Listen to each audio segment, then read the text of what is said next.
Welcome to the Chop Seat, where Braves country meets the big leagues. Your host Vic is here to break down everything from truest part to the top of the standings across the league. From walk-offs to wild trades, this is your seat for everything baseball, but a heavy dose of chop. So grab your glove and settle in, because the Chop Seat is open.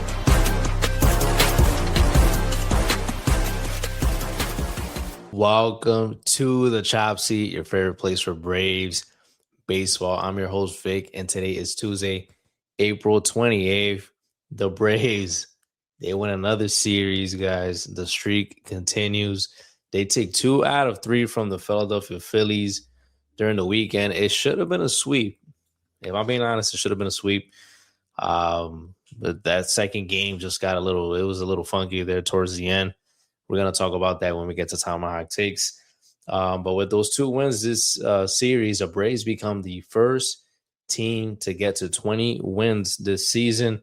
And if you think about last year's start, it's a big, big difference, a complete 180 with that 0-7 start. So it's been great to see this team rolling. Hopefully they can continue to do so. The Braves were off yesterday on Monday, so Chopsy decided let's take a day off as well.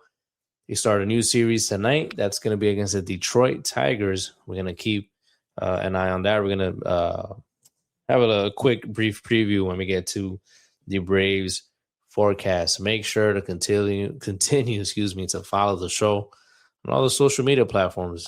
On Instagram, it's at the Chop Seat Pod. And then on Facebook, X, or Twitter, whatever you call it, TikTok, and YouTube, it's at the Chop Seat. So, yeah, we're going to dive into the series with the Phillies. We're going to preview the series with the Detroit Tigers. And we got some big headlines from around the league, too. We're going to just touch on those real quick as well.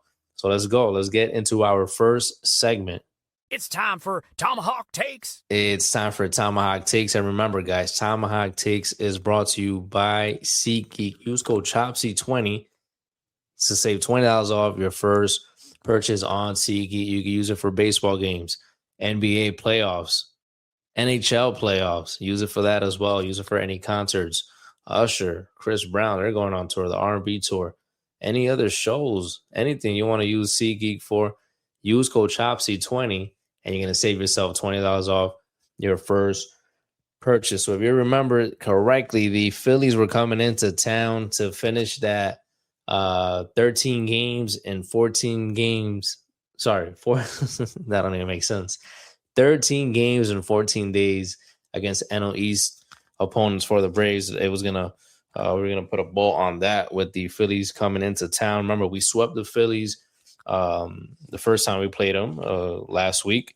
Then we went to DC. We faced the Nationals. We took 3 out of 4 from them, and then we were gonna come back home for a quick 6-game homestand. And remember, the Phillies, they were coming in with a 9-game losing streak. 9-game losing streak for the Phillies. And it doesn't get better than that. When your 2 biggest rivals in the division both have some terrible losing streaks to start the season. The Mets, I think they got up to 12 losses in a row. Phillies came in with a 9-game losing streak. And listen, the Braves took care of business in game 1, so they extended that streak to 10 games for the Phillies. But again, Phillies were coming into town with an 8-17 record. The Braves sitting at 18-8. Andrew Painter was on the mound for the Philadelphia Phillies. He goes 5 2/3, 9 hits, allowed 5 runs, 2 walks, 1 strikeout.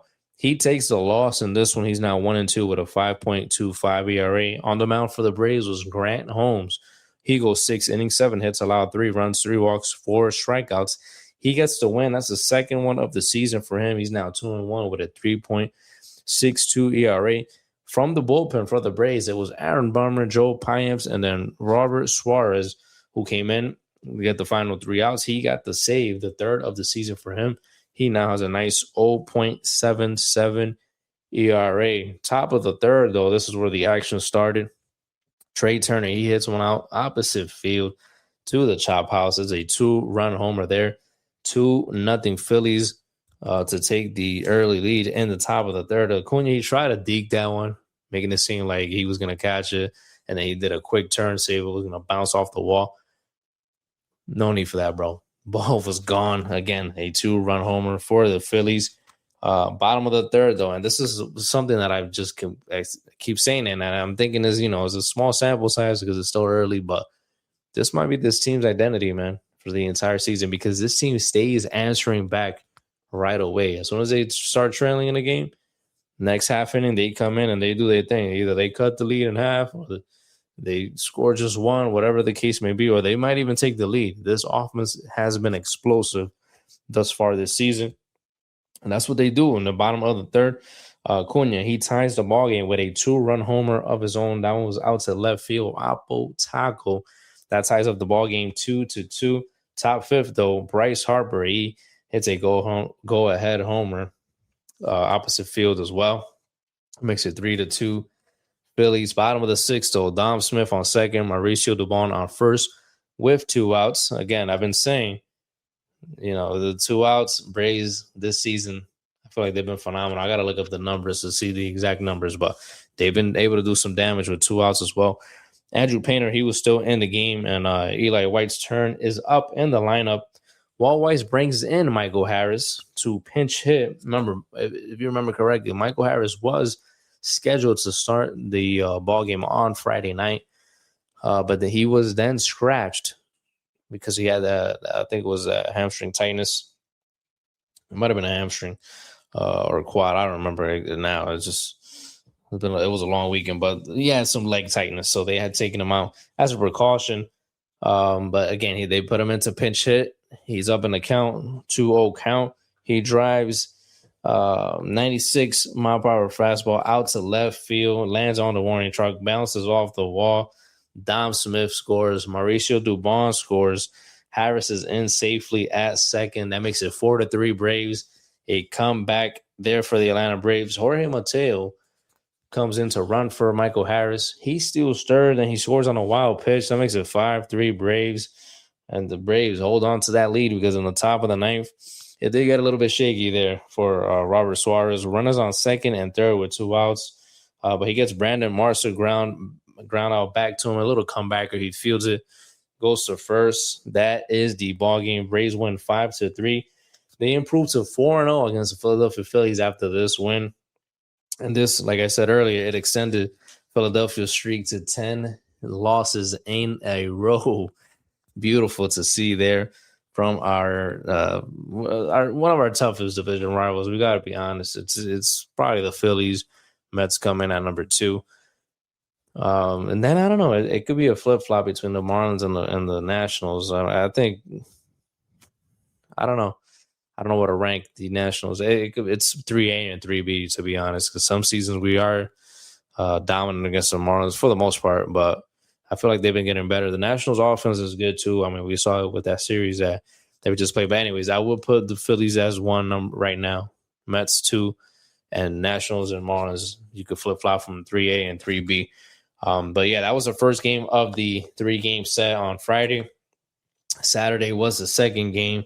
It was Zach Wheeler on the mound making his first start of the season, coming back from that health scare that he had last year. In his first start, he did not do bad at all. He goes 5 innings, 3 hits, 2 runs allowed, 3 walks, and 6 strikeouts. He was going up against Bryce Jekyll Elder, he's still been great this year. People saying, hey, he's going to fall off. He's been phenomenal, guys. He's been phenomenal. He's been giving the Braves against every single start, and I'm loving it. I'm here for it. He goes 7 innings, 6 hits, 3 runs, 1 walk, 2 Ks in this ballgame. He now has a 1.95 ERA in the bullpen for the Braves. It was Dylan Lee coming out, Tyler Kinley, and then Jose Suarez. We're going to talk about Jose Suarez later on. He still has a spot on the roster, guys, and I'm assuming it's coming to an end now. I'm assuming once Spencer Strider comes back, because every time I see his name up there, man, if it's not Robert Suarez and it's Jose Suarez, you got yourself a problem. But anyways, there was a big rain delay, by the way. It was probably about an hour delay. Brian Snitker, he did get inducted into the Braves Hall of Fame on Saturday night. Amazing career, 5 decades with the organization. I mean, that's incredible. Incredible achievement, well-deserved. by Snicker. I'm glad he got that championship ring in 2021. So congrats to him. But the only thing that did suck was that he wasn't able to get the whole full ceremony due to the rain. He had to do his induction speech indoors and then probably in one of the clubhouse rooms or whatever they have, the media rooms. He had to, give a speech there. But again, well deserved. The Braves did a good job of putting that together and making sure it still happened even with the rain delay. When the game started, I think it was about an 8:15 start time. Top of the first, runner on first for Adolis Garcia. He lines one to left field. Mike Yastrzemski, he tries to make a diving catch, misses the ball completely. I'm laughing because I've done that a few times, whether it's been when I used to play baseball or when I play softball now. I've done that a few times. You think you make the catch, you dive, you mid-dive, you're like, oh, no, I'm not even near this. Let me see if I can stop the ball at least with my body. That's not what happened. The ball keeps rolling to the wall. It's a triple for Adolis Garcia. I was about to say the Nationals. The Phillies take the lead there, 1-0. Top of the fourth, Bryson Stott. He hits the second triple of the game for the Phillies. Acuna, he tried to make a leaping catch in this one. He did attempt to make a leaping grab, but he was not close to it. The ball bounces off the break out there, the right field wall towards the chop house, near the chop house, and it just bounced back. Brandon Marsh, he scores from first. That makes it 2-0 Phillies. So that's already two triples there for the Phillies. Bottom of the fourth, the answer back Braves, they sign into the ball game.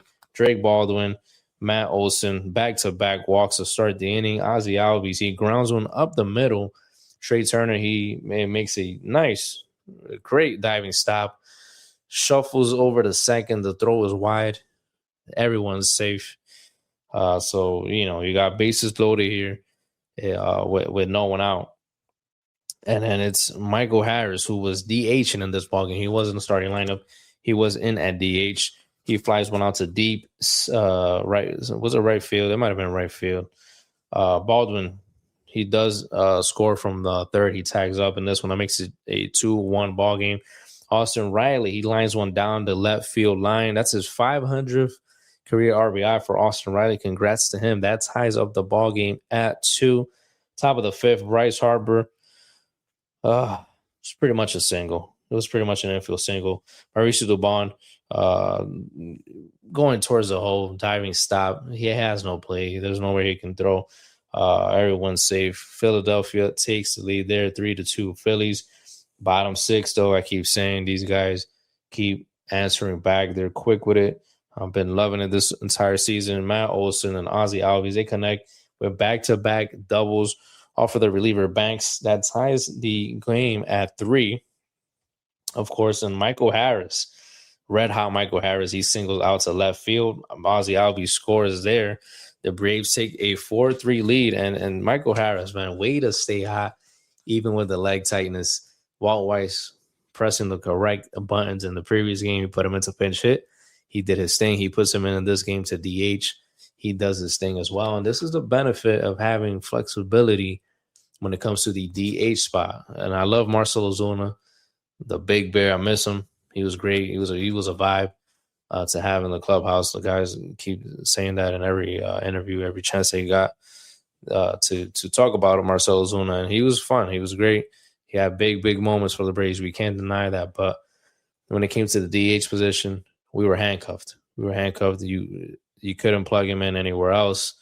And that's Marcell Ozuna that I'm talking about right now. You couldn't plug him in anywhere else. So you were handcuffed when it came to the DH spot. But now you got that flexibility where if you have a guy that he's like Michael Harris, feeling a little tightness here and there, you don't want to be taking the field too much. You were able to plug him in there at the DH spot and then have someone like Mauricio Dubon play out there, or Eli White. Or, you put Mauricio Dubon out in the outfield and you put Jorge Mateo into play at short. You can mix it around. You can move it around. It's great. If you need Acuna to take a day at DH, you can do that. That's the big benefit of being able to be flexible at the DH spot. So the Braves do take the lead there. Top of the eighth, Dylan Lee, he comes in for Kyle Schwarber. He hits the third triple of the game for the Phillies. That's just the kind of wacky game we had. Phillies hitting 3 triples in one ball game. And Kyle Schwarber, come on. It was Kyle Schwarber. What happened? He lands on the center field. Eli White coming in. He slips. It was raining the whole night. So that grass was wet. He just slips. You can't do nothing about it. Ball rolls out to the bag. Eli White has to go and retrieve it. Another triple there. Kyle Schwarber and the Philadelphia Phillies. Again, the third one in the game for them. Bryce Harper, he flies one out to center field. After that, Kyle Schwarber tags up from third. It's a tie ball game yet again. And I'm going to be honest. My wife and I, we did our first 5K Saturday morning. So come game time, plus the rain delay, because I was ready for the game at 7. That rain delay pushed the game out. And your boy was tired. So when it was 4-4, I knocked out for a little bit. I was like dozing on and off on the couch, bro. And I see the Braves didn't score in the bottom of the 9th. Let me get a swig of water here. Excuse me. But I was just on and off. On and off. Top of the 10th. I'm like, asleep. And all of a sudden I hear Jose Suarez is coming into the game. And I'm like, oh boy, I woke up, bro. I know Tyler Kinley was in. He gave up a walk, I believe it was, to Trey Turner. And remember, obviously, extra innings, you get the ghost run on second. So that means you got first and second. Jose Suarez coming in with no outs. That's not the situation you want to be in. I saw that, and I was like, I saw it, and I was like, I got to go back to sleep, bro, because it's not going to end well. And I closed my eyes, right? But I was still listening to the game. He ends up walking Schwarber, so that makes it bases loaded. And then after that, I was like, yeah. By the time I get up, it's over, bro. By the time I get up, I'm gonna see the score, and it's done. Bryce Harper comes in, and remember, they brought him in. Robert Suarez was down, so you couldn't use him. And then I guess you want the lefty matchup against Schwarber and Bryce Harper. Let's see if Jose Suarez is able to get out the inning there. But Bryce Harper, he connects with a 2-run single. The Phillies end up scoring 2 more off of Suarez. That makes it 8-4. We head into the bottom of the 10th. The Braves, they can only score 1 run. They only score 1. That makes it 8-5. That was a ball game right there, guys. An 8-5 victory for the Philadelphia Phillies. That snaps their 10-game losing streak. It really was, I think, a game the Braves could have won. I guess everyone else was down, man. Everyone else was down because, you had Dylan Lee the previous game. You had Dylan Lee in this game. You had him in the 8th inning. You had Tyler Kinley in. You had both of your A guys there, but you just couldn't use Robert Suarez. So you had to go to the other Suarez, which was Jose. And Jose, he didn't have it. And I don't know how much longer we're gonna, see from him. Every time I see that he has a bad appearance, which is most of the time, and I look to see if he gets DFA'd or something, he's still there, man. He's still there, and it's frustrating. I mean, I guess we don't have another lefty because Dylan Dodd now is on the 15-day IL, so you can't even use him for now. So we're missing a lefty arm, but there has to be another lefty arm down in the minors. Whoever focuses on the minor leagues for the Braves, let me know. There has to be another lefty that's better than Jose Suarez. There's no way that's the only guy that we have right now to eat up innings. Because you could have somebody to eat up innings, but at least give me some quality innings, man. Give me some quality innings. And I was giving him credit for the last appearance he had, Jose Suarez. I think it was when they were in D.C., and I think he went 3 innings without giving up a run. But it's just like, then you have games like this where it's just terrible. He's the new Jekyll and Hyde, I think. He's Hyde. Forget Jekyll. He's Hyde. He's definitely Hyde. But anyways, the Braves lose that one. I think it was a game, again, I'm repeating myself, but I think it's a game that we could have won. But it was wacky with the 3 triples, a lot of defensive errors by the Braves that they usually don't do.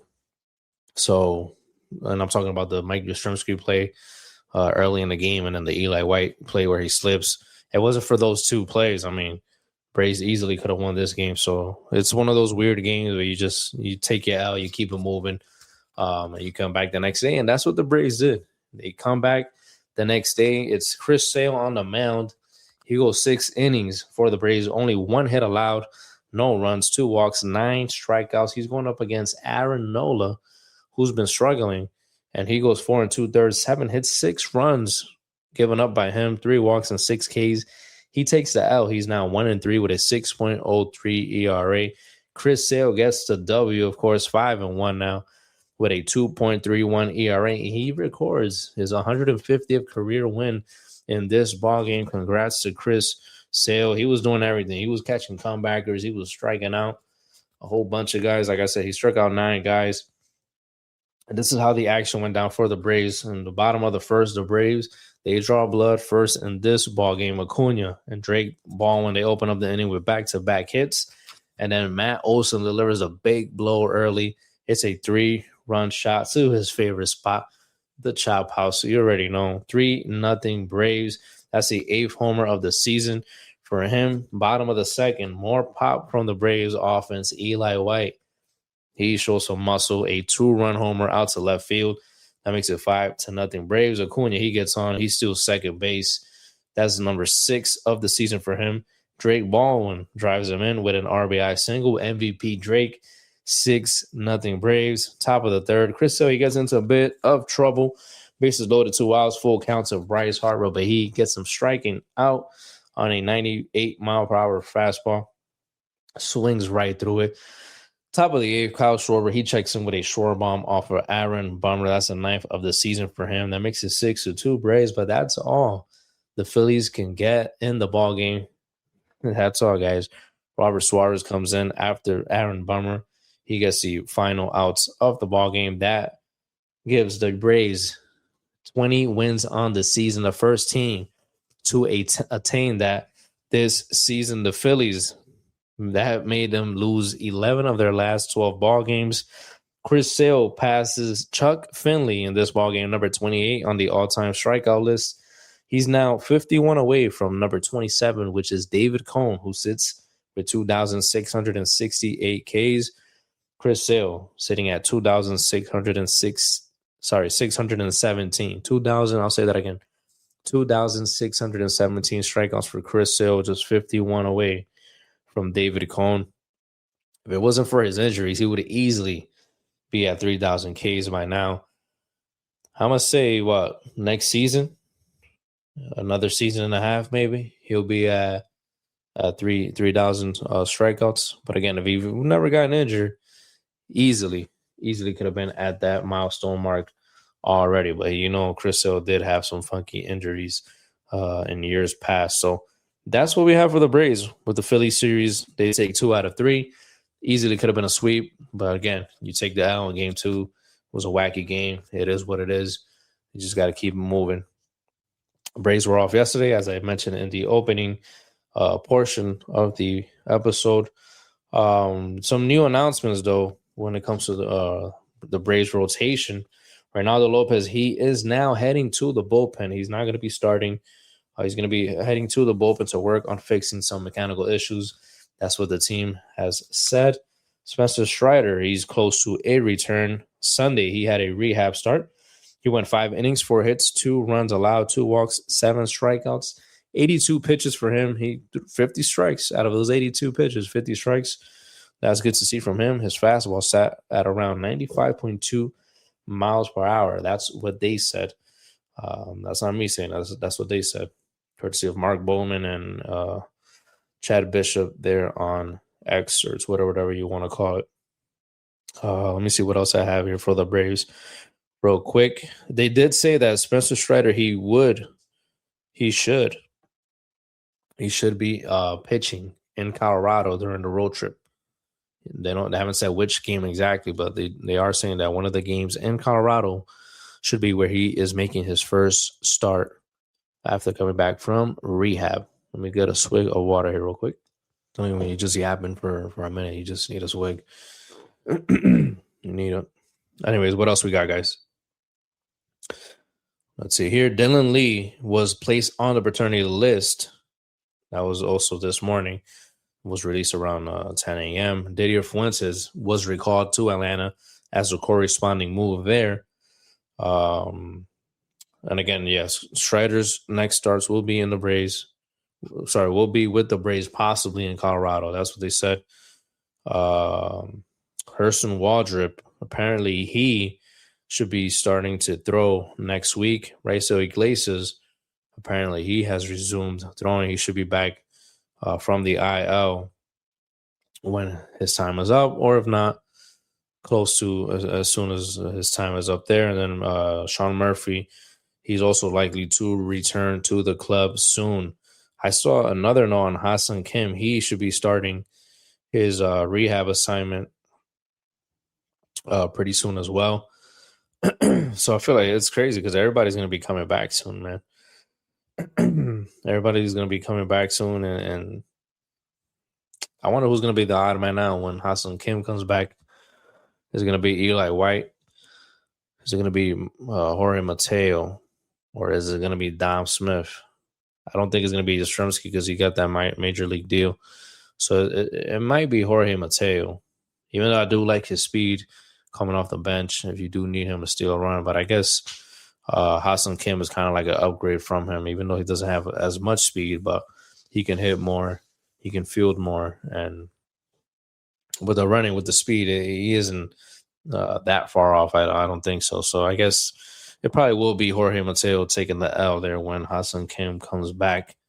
And then when Sean Murphy comes back, I'm assuming it'll be Jonah Heim, of course, that would have to take the L there unless you're going to carry three catchers. And I don't think that makes any sense right now. So, I mean, unless you do, I mean, it does make sense if you do have Sean Murphy catching and Drake Baldwin DHing and you're afraid to lose one of those guys or to lose your catcher. But I think you're fine.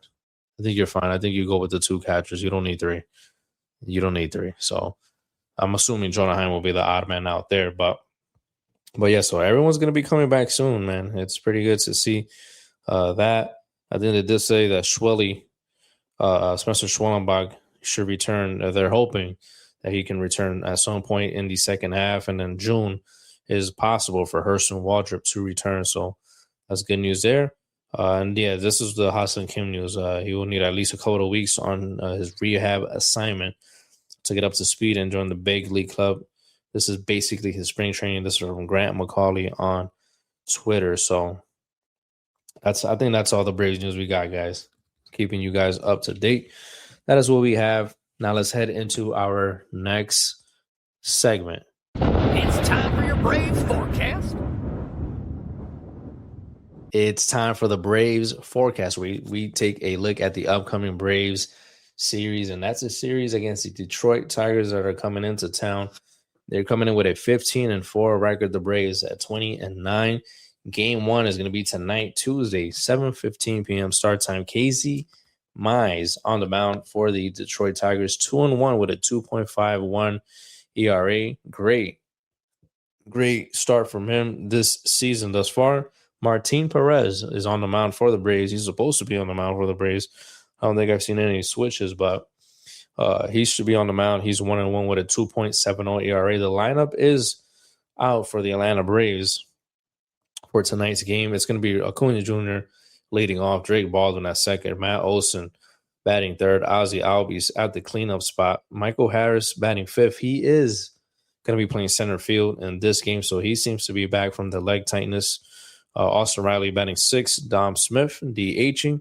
He's going to be batting seventh, Mauricio Dubon batting eighth at shortstop, and then Mike Yastrzemski in the 9-hole playing left field. Game 2 tomorrow, 7:15 start. There is going to be Cy Young, Tarek Skubal in on the mound for the Detroit Tigers. 3-2 record, 2.72 ERA. J.R. Ritchie is going to be on the mound for the Braves. A big challenge ahead for him.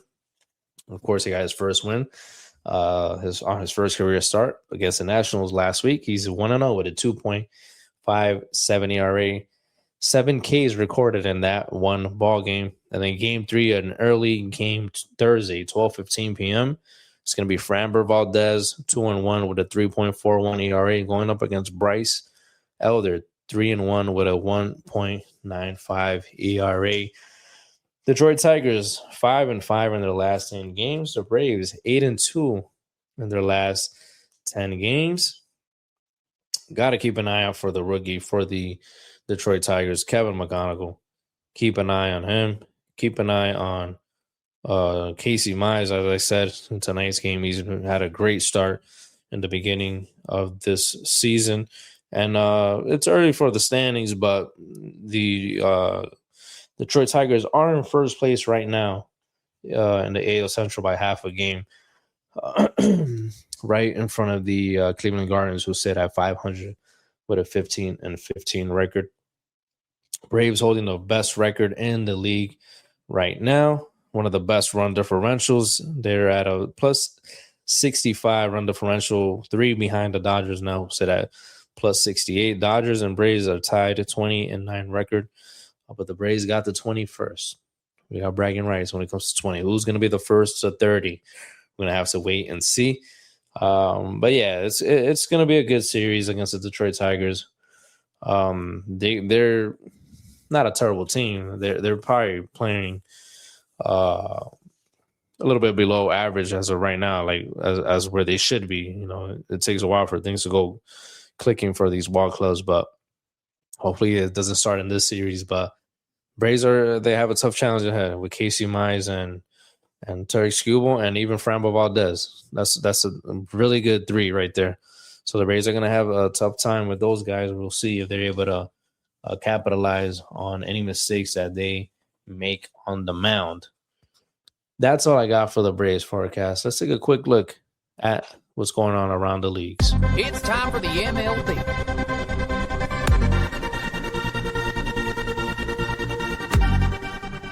Welcome to the MLB, where we catch up with the action from around the league. Over the weekend, the Boston Red Sox, they fired manager Alex Cora.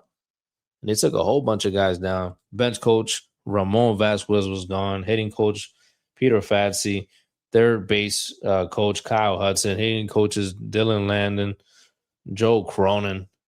They're gone. They're all gone.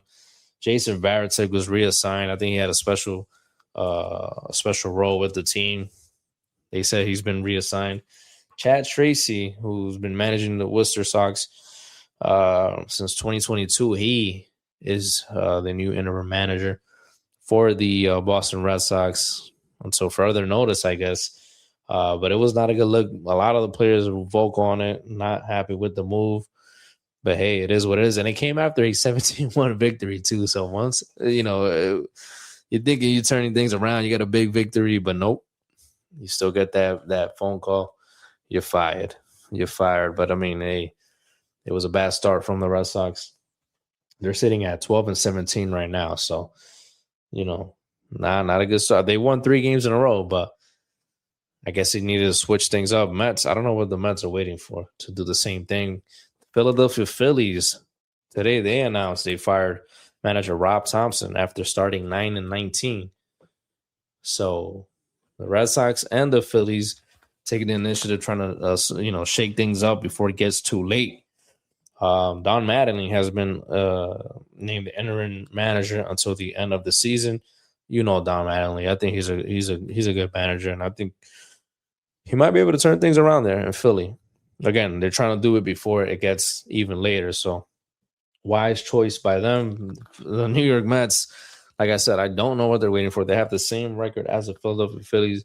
They're 9-19. They've lost 3 in a row. They got swept by the Colorado Rockies over the weekend. So you take that for what it is. I keep saying it, but I don't know what they're waiting for. But maybe they have a trick up their sleeves. We'll see. And then the last bit of news is that the Guardians, they called out top prospect Travis Bazzana to take over second base. He's hitting 287 average, 422 OBP, 511 slugging, 21 walks, 2 homers down in AAA. So he's been called up to take over second base for the Cleveland Guardians. I think this is all I got, guys.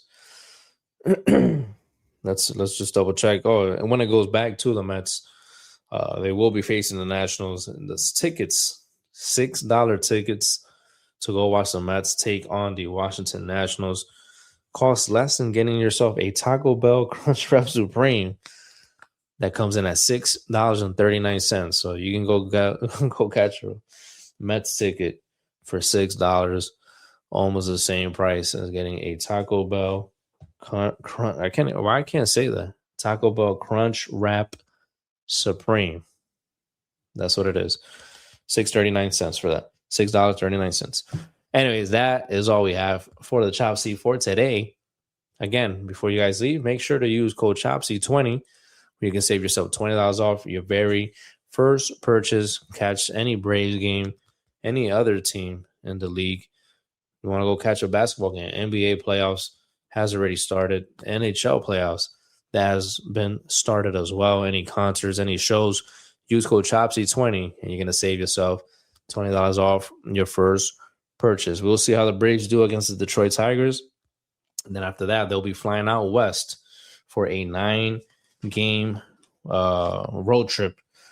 It's going to be starting Friday with the Colorado Rockies. Then they follow with the Seattle Mariners, and then they end off with the Los Angeles Dodgers. That's a little bit more ahead in the Braves forecast. We'll talk about that in the next episode, but just so you can keep that in mind.